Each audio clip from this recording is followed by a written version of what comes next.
성례 14장 14항입니다. 14장 14항. 성례를 마술같이 생각하는 것은 잘못이다. 이제 앞부분에서 그 대상자들은 성례를 무가치한 것처럼 자꾸 이렇게 주장하는 제세례파라든가 주로 상징론을 가르치는 성찬은 성례는 아무것도 아니다.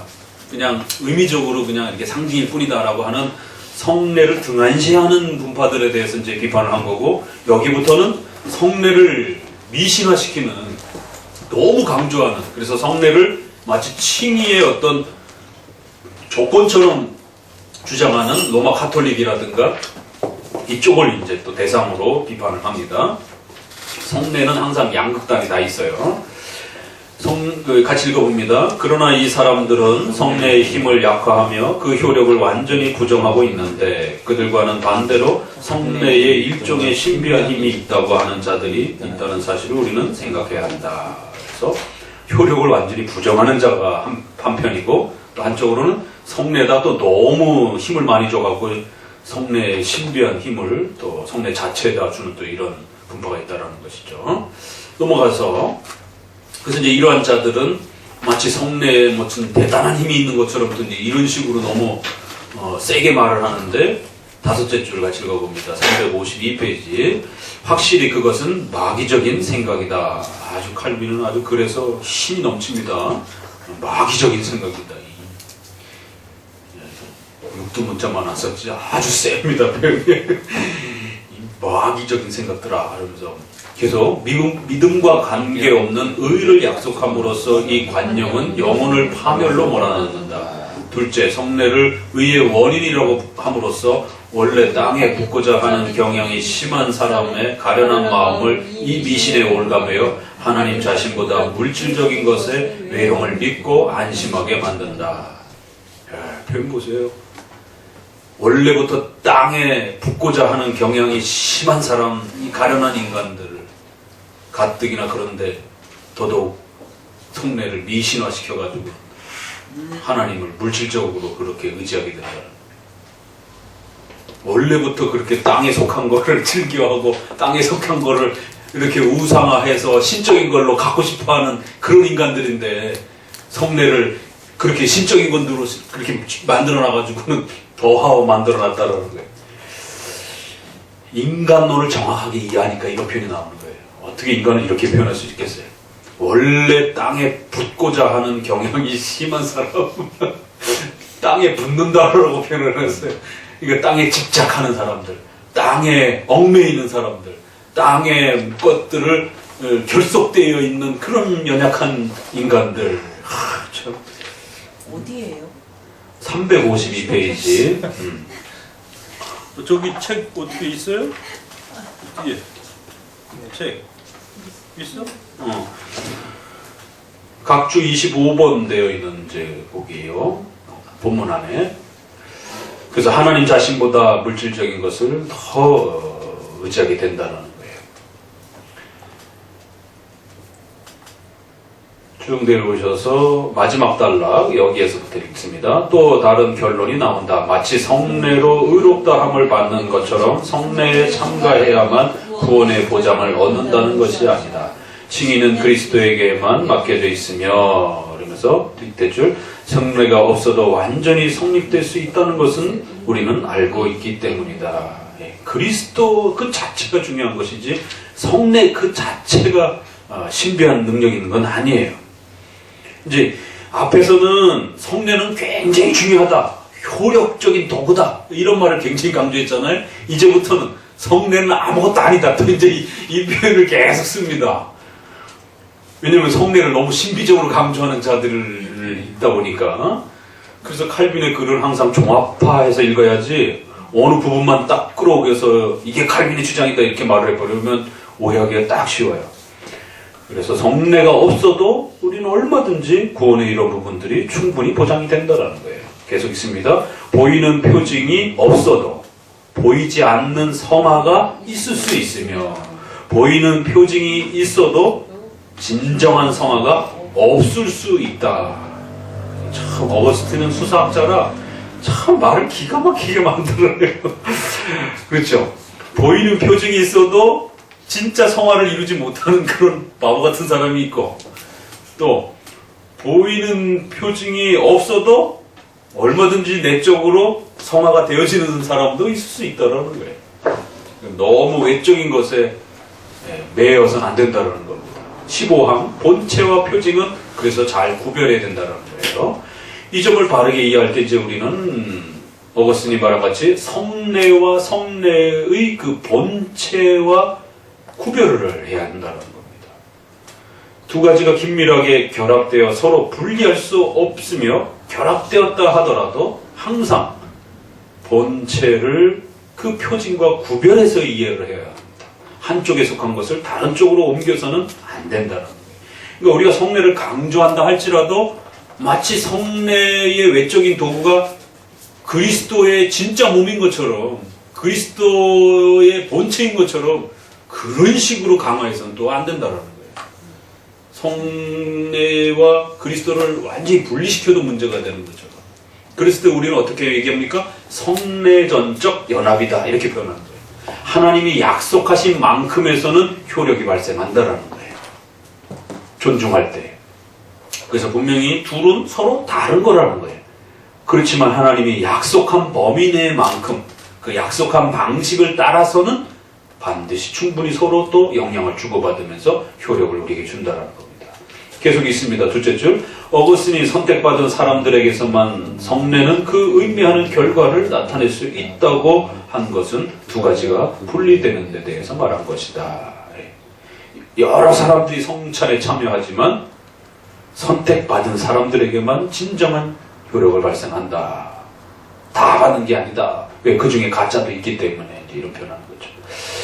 밑에 줄에 다음 줄, 성례는 모든 사람들에게 공통적이나 은혜, 곧 성례의 힘은 공통적이지 않다. 이렇게. 그래서 성례의 특징이 또 그렇구나. 그래서 이제 예를 들어서 유다도 같이 성찬에 참여했지만 유다는 은혜를 누리지 못하는 이제 이러한 예도 설명을 합니다. 354페이지 결론에 가서 그 단락 밑에서 넷째 줄 정도 읽어봅니다. 그러나 실체가 없는 표징이 아니라 본체와 표징을 겸해서 가지기 위해서는 거기에 포함된 말씀을 믿음을 가지고 이해해야 한다. 성례를 통해서 그리스도를 나눠 가짐으로써 우리는 유익을 얻으며 따라서 그만큼 성례에서 유익을 얻는 것이다. 본체와 표징을 겸해서 가지기 위해서는 반드시 말씀으로, 믿음으로 그렇게 참여하게 될 때 이 표징과 본체가 연결이 된다는 것이죠. 그러니까 이제 그러면 믿음으로 우리는 그 성례는 우리에게 의미가 있는 것이다. 그래서 한 번 더 설명을 합니다. 이 표징과 예수 그리스도가 연결되기 위해서는 반드시 말씀의 약속이 있어야 되고 그 약속을 믿는 믿음이 동반되어지는 이 중요한 핵심 요소가 성찬에서는 성례에서는 있어야 된다는 거예요. 같이 읽어봅니다. 만일 그것이 간단해서 그 뜻이 다소 모호하다면 나는 좀 더 자세히 설명하겠다. 모든 성례의 본체 또는 실체는 그리스도라고 나는 주장한다. 성례는 오직 그리스도 안에서만 경고성을 지니며 그를 떠나서는 성례는 아무것도 약속하지 않는다. 그래서 이제 피터 롬바르드라고 하는 이제 가톨릭의 신학자는 성례를 의와 구원의 원인이라고 이렇게 주장을 한 거예요. 그래서 성례가 구원을 시켜주는 거예요. 이 가톨릭에서. 자, 밑에서 둘, 넷, 다섯째 줄 정도부터 읽어봅니다. 내 말은 시작. 성례의 힘과 진실성이 그것을 받는 사람의 상태와 선택에 의존된다는 것이 아니다. 사람이 아무리 변하더라도 하나님께서 정하신 것은 여전히 견고하며 그 본성을 유지하기 때문이다. 제시하는 것과 받아들이는 것은 서로 다르기 때문에 주의 말씀에 의해서 성별된 상징이 실제로 그 이름같이 되며 그 자체의 힘을 유지하는 것을 아무것도 방해할 수 없다. 그러니까 성례란, 그 성례의 힘이란, 성례의 효력이란 받는 사람의 상태와 선택에 의존되는 것이 아니다. 성내 그 자체에 힘이 있는 것이다. 이것도 잘못된 거예요. 그러나 또 거꾸로 성례를 받는 사람에 따라 좌우된다. 이러면 성화처럼 그 성화의 주체가, 성례의 주체가 누구에게 있느냐라는 거예요. 그러면 사람에게 있는 것처럼 또 오해가 돼버려요. 받는 사람의 믿음의 상태라든가, 믿음 좋은 사람은 많이 받고 믿음이 부족한 사람은 덜 받고, 이제 막 이렇게 성례의 능력의 주체가 마치 인간에게 달린 것처럼 이렇게 표현해도 안 된다라는 거예요. 성례 그 자체의 능력이 있어요. 그래서 그 성례의 떡과 이게 우상숭배가 돼요. 그래서 사효론, 성례의 그 일 자체의 능력이 있는 거예요. 이게 가톨릭 입장이었잖아요. 그 다음에 인효론, 성례를 베푸는 그 신부에게 능력이 있어요. 베푸는 자에게 능력이 있어요. 그럼 인효론, 사람이 중요한 거예요. 신효론, 믿음 진짜 써서 믿는 사람, 받는 사람이 중요해요. 그러면 신효론. 그래서 처음에는 사효론과 인효론을 대항해서 믿음이 중요하지라고 이렇게 처음에 싸운 거예요. 근데 이제 제세례파가 그래, 믿음이 중요하지. 그러니까 성례는 별로 안 중요해. 이 외적인 성례는 별로 안 중요해. 자꾸 이렇게 또 시비를 거니까 믿음이 중요하지, 이것도 말을 잘해야 된다라는 거예요. 그래서 신효론, 믿음이 중요하지, 이 부분도 이제 한 번 더 넘어가면서 하나님이 주시는 은혜가 중요하다라고 하는지 은효론 형태로 이렇게 성례가 구축이 되는 겁니다. 칼빈주의안에서는. 그러니까 성례 그 자체가 중요한 것도 아니고 성례의 힘과 진실성이 받는 사람의 상태나 그의 어떤 능력에 의존되어 있는 것도 아니라는 거예요. 또 주는 그 신부라든가 주는 자의 어떤 능력에 달려 있는 것도 아니고. 그러니까 이거는 세례도 마찬가지예요. 그러니까 세례를 어떻게 해요? 가톨릭에서 세례 받은 것을 인정하는 겁니다. 왜? 그 신부의 능력에 의해서 그 사람이 세례 받은 게 아니기 때문에. 하나님의 말씀에 따라 성부, 성자, 성령의 이름으로 받았으면 존중하고 받아들이는 겁니다. 이단들 중에서도 삼위일체의 이름으로 형식화해서 세례를 주는 데가 있고 그렇지 않은 데가 있어요. 그러면 나중에는 종교개혁가들이 어디까지 고민을 했느냐면 이단들 중에서도 특별히 성부, 성자, 성령의 이름으로 이렇게 해서 세례를 준 데들은 그대로 존중을 했습니다. 그 정도까지 고민을 했어요. 이 성례의 가치에 대한 개념을 잘 잡아주기 위해서. 그래서 세례는 단 한 번만 받는 걸로. 근데 지금 이제 합동 측에서 가톨릭 세례를 거부했어요. 그리고 이제 올해 또 가톨릭을 이단으로 할 거냐 안 할 거냐 이제 여기까지 이제 넘어갔는데, 이제 또 다른 신학적 고민인 것이죠. 그래서 종교개혁가들은 세례론의, 성례론의 그 자체의 이 중요한 개념을 정확하게 잡아주기 위해서 성례 그 자체의 능력이 있는 것도 아니고 또 성례를 주는 자의 능력이 있는 것도 아니고 성례를 받는 자에게도 능력이 있는 것도 아니고 성례란 반드시 하나님이 말씀으로 규격화시켜준 그 규격에 따라서 세례를 성부, 성자, 성령의 이름으로 받았는가, 또 성찬되기 위해서는 4가지. 기억합니까? 교리 알고리즘? 찌르면 나와야 돼요? 성찬답기 위해서는 4가지. 5가지로도 줄지만 4가지. 말씀 제정. 성경에서 약속한 그 말씀을 선언해주고 성찬을 집행해야 됩니다. 2번째. 응? 신앙, 믿음. 뭐 믿음이야, 신앙이 나오고 다시 말씀 제정. 2번째 성별 기도. 3번째 응? 떡과 포도주의 분병 분잔. 그렇게 치면 4가지가 되는 겁니다. 분잔 분변을 하나로 합쳐지면 3개가 되는 거죠. 거기에 하나를 더 추가하게 되면 믿음으로 성령의 도우심으로 이렇게 하나 더 추가해서 이야기한다라면 이제 그렇게 될 수도 있는 것이고, 그래서 4개나 5개 형태로 이렇게 성찬의 핵심은, 우리 칼빈주의 성찬이 성찬답게워지기 위해서는 반드시 그 4가지가 있어야 됩니다. 기억하셔야 돼요. 자, 믿음으로가 이제 중요한데 그 믿음으로를 잘못 말하게 되면 또 이런 오해가 있을 수 있다는 것이에요. 그래서 잘 구별해서 말을 해야 된다는 겁니다. 자, 그래서 성찬에 피해야 될 과오, 두 가지 조심해야 될 부분이 성례와 관련해서 두 가지 과오가 있는데 355페이지에 첫째 과오는 찾았어요? 각주 34번 밑에 줄입니다. 본문에 표현되어 있는 각주 34번 줄을 찾기 어려우니까 숫자로 찾으세요. 안에 34번 작은 숫자 그 밑에 첫째 읽습니다. 과오는 표징을 받을 때 그것을 주신 것은 노인이한 일이었다는 태도를 취하며 우리의 반대로 그 비밀한 뜻을 소멸시키거나 약화시킴으로써 표징이 우리에게 대해서 전혀 결실이 없게 만드는 것이다. 표징을 아예 무시해버리는 거예요.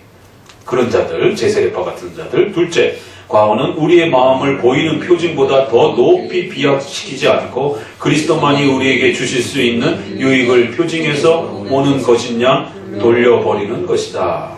그래서 가톨릭처럼 물질을 우상 숭배하는 이제 이런 또 너무 또 표징을 이 사람들은 숭배하는 자들이죠. 둘 다 과오를 조심해야 돼요. 17번 성례의 진정한 그런 임무는 그럼 무엇이냐 같이 읽어봅니다. 그러므로 성례는 하나님 말씀과 같은 직책, 즉 우리에게 그리스도를 제시하며 그의 안에서 하늘 은혜의 보고를 제시하는 직책을 가졌다는 것을 확정된 원칙으로 생각해야 한다. 그러나 성례는 믿음으로 받지 않으면 아무것도 아니다. 그래서 성례는 항상 보조 도구로서 그리스도를 향하여 나아갈 수 있도록 도와주는 하나의 방편이라는 겁니다. 넘기셔서 356페이지 위에서 다섯째 줄. 그러나 하나님께서 성례에 부여하신 기능은 우리에게 대한 하나님의 뜻을 우리에게 확증하며 확인해 주는 것입니다. 그래서 또 성령께서 동반하시지 않으면 성례는 더 이상 유익이 없게 됩니다. 그래서 성례는 하나님께서 우리에게로 온 사자 또는 담보물입니다. 그 자체로는 아무 은혜도 주지 않는 겁니다. 하나님이 약속한 그 원리를 따라서 보조도구로서 말씀과 성령의 역사, 믿음으로 참여할 때에 성령의 은혜와 역사가 이루어지는 거예요. 성례는 담보물과 표임으로 그 은혜를 우리에게 확증합니다. 성례가 모든 사람에게 무분별하게 가져오는 것이 아니라 주께서 자기 백성에게만 특히 주시는 성령은 하나님의 은혜를 가져오며 성례가 우리 사이에서 자리를 얻게 하고 열매를 맺게 합니다. 우리는 하나님께서 제정하신 성례, 하나님의 영의 능력의 임재에 의하여 하나님께서 친히 임재하신다는 것을 부정하지 않습니다. 분명히 성례는 이처럼 하나님의 영이 임하시면서 우리가 그리스도와 하나 되게 하는 이런 어마어마한 효력이 있어요. 이러한 은혜들을 잘 유지해야 된다는 겁니다. 그렇지만 그 성례를 함부로 사용하게 되면 마치 성례를 우상 숭배하는 것처럼 미신화시키면 또 안 된다는 것이죠. 그래서 성례는 도구로서 그 내용을 잘 유지하면서 참여할 때에 하나님의 역사가 일어난다는 거예요. 반드시 이건 하나님의 우리를 인도하시는 수단이라는 거예요. 하나님이 어떤 도구를 사용하시든 그 도구가 하나님이 정하셨다라면 얼마든지 하나님은 그렇게 그걸 가지고 하나님의 백성과 교회를 세워갈 수 있다는 겁니다. 그래서 구약에는 성전과 제사의식으로 그렇게 사용하신 거고 오늘날에는 세례라고 하는 아주 간단한 그런 형태, 또 성찬이라고 하는 아주 약식 형태로 그렇게 도구를 간소화시켰다는 거예요. 그래서 자꾸 목사님들 중에 가톨릭처럼 좀 이렇게 멋있게 좀 하고 싶어 하는 그런 분들이 자꾸 있어요. 그래갖고는 성찬식을 행할 때 자꾸 순서를 이렇게 자꾸 집어넣고 더 이렇게 막 화려한 그 어떤 맞아. 요즘엔 또 촛불도 이렇게 자꾸 켜놓고 앞에다가 기독교 그 성찬식을 하는데 이렇게 촛불 켜놓고 하시는 분들도 되게 많이 있고 또 이렇게 들어올리려고 자꾸 그러는 분들에서 그러니까 가톨릭 미사할 때 보세요. 이렇게 조금 이렇게 들어올린다고 그리고 이렇게 절하고 성호 긋고 그러니까 종교의식이랑 뭔가 아무튼 이렇게 일반 종교도 이렇게 멋있게 이렇게 절도 그냥 이렇게 하는 것보다도 또 이렇게 하는 방식에 따라 또 요즘에 송중기 나오는 그 드라마 보면 또 이렇게 하네. 이제 고대의 그 예를 표현하는 게, 뭐 화이트러 뭐 이런 것도 있지만, 그러니까 이런 것도 있지만 또 이렇게 그러니까 다양한 그런 그 인간의 어떤 이런 부분들이 있을 때 이걸 자꾸 퍼포먼스를 이렇게 끝도 없이 자꾸 하게 되면 한두 끝도 없이 커진다라는 거예요. 그렇게 되면 카톨릭처럼 막 안개 쫙, 이게 완전히 무슨 저기 뭐야, 어디 콘서트 간 것처럼 안개 쫙 깔아주고, 스테인드 글라스를 통해서 조명 쫙 들어오고, 그렇잖아요. 그, 카톨릭 그 형태가, 이걸 뭐라 그래? 그 연기 뿌리는 거를. 응? 그렇게 해서 쫙, 이렇게 연기 뿌리고, 그 다음에 하얀 옷 입은 어린애들이 이렇게 쫙 보자하고, 이런 부분들이, 거기 이제 지팡이 큰 거 딱 짚고 이제 이렇게 망토 쫙, 이런 부분들이, 그리고 이제 거기 앞에 가서 성경 앞에다 키스를 쫙 하고, 그리고는 성찬을 쫙 이렇게 들어올리고 막 이제 이런 부분들이. 카톨릭 그 방송 한번 보세요. 어떻게 하는가 뭐. 가서 미사를 드리러 가면 안 되지만 방송을 한번 구경하세요. 어떻게 하는가. 그래서 저렇게 하는구나 저 사람들 하면서. 그러니까 하나님이 주신 도구를 도구답게 써야 되고, 구약엔 구약대로 쓴 거고 신약은 신약대로 간소화시켜 주셨어요. 그러면 볼품 없어 보여도 그 간소한 것에 만족해야 되는 겁니다. 물도 그렇게 그 물을 간략화시켰잖아요. 그럼 이 물이 어떤 물인지 뭐 전혀 성경에 설명 없어요. 침묵하고 있어요.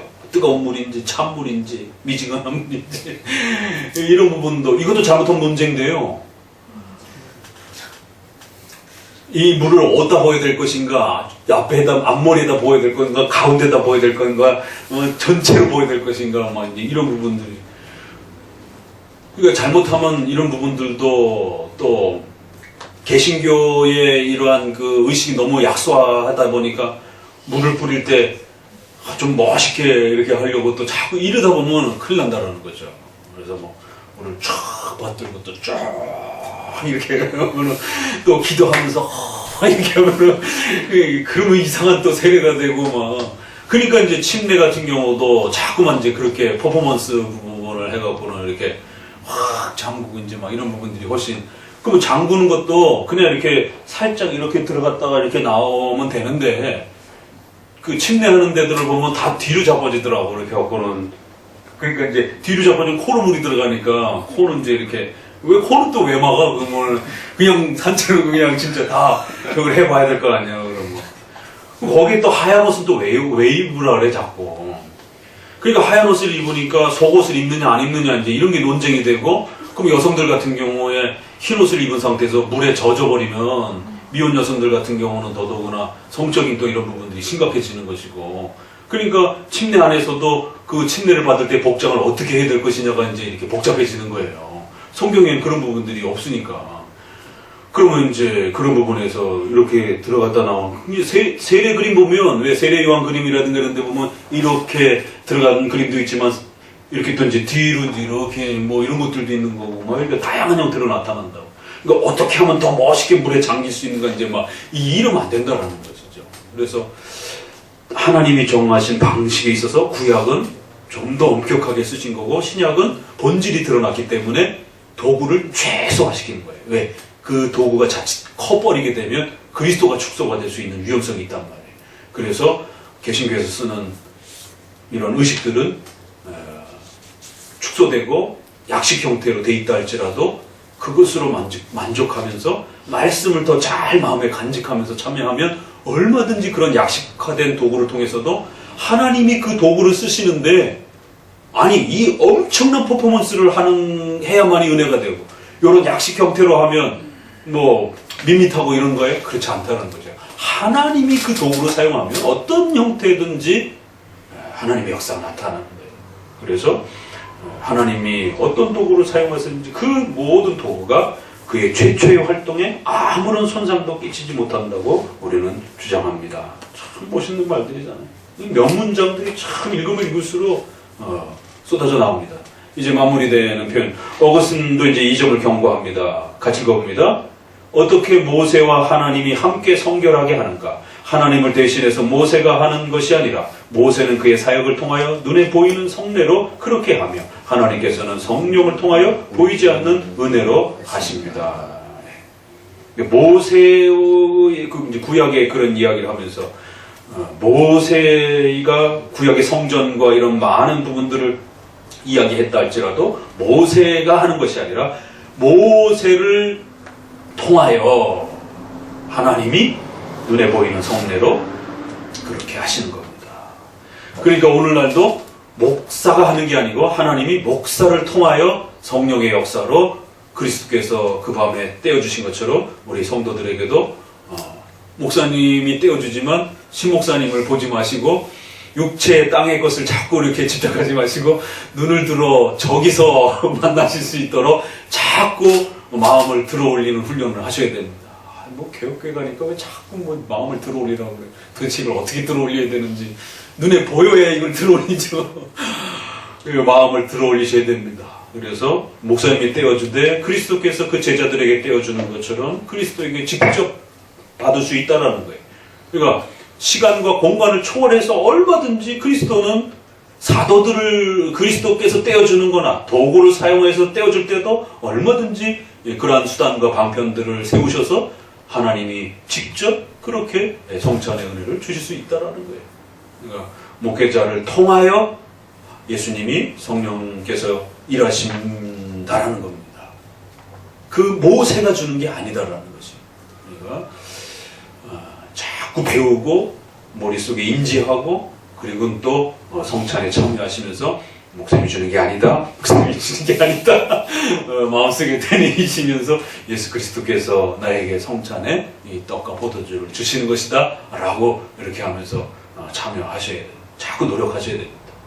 그리고 생각이 나서 한마디 더 보충 발언하면 뭐 이거 합의를 해요. 나중에 서로 한번 시간을 줄 테니까 이게 오른쪽으로 돌지 왼쪽으로 돌지 자꾸 어떤 사람은 왼쪽으로 돌고 오른쪽으로 돌아가지고 빵 받을 때는 괜찮은데 이 잔 들고 이렇게 돌다가 목사님이 아주 아슬아슬해. 그거 부딪힐까 봐. 그러니까 이제 합의를 한번 해서 왼쪽으로 돌든지 받아갖고 다 같이 왼쪽으로 돕시다. 그러니까 잘못하면 잔 부딪히면 또 쏟을 수가 있으니까. 그래서 이제 그런 부분들도 서로가 잘 합의돼서 교회 안에 이렇게 성찬에 대해서 부지런히 노력하고 연습을 하셔야 됩니다. 자, 오늘은 이렇게 또 성찬을 너무 미신화시키는 이 위험성에 대해서 성찬의 한계가 무엇이고 성찬의 역할이 어느 정도 범위까지인지 정도 이렇게 또 그것을 보도록 합니다. 기도합니다. 하나님 감사합니다. 오늘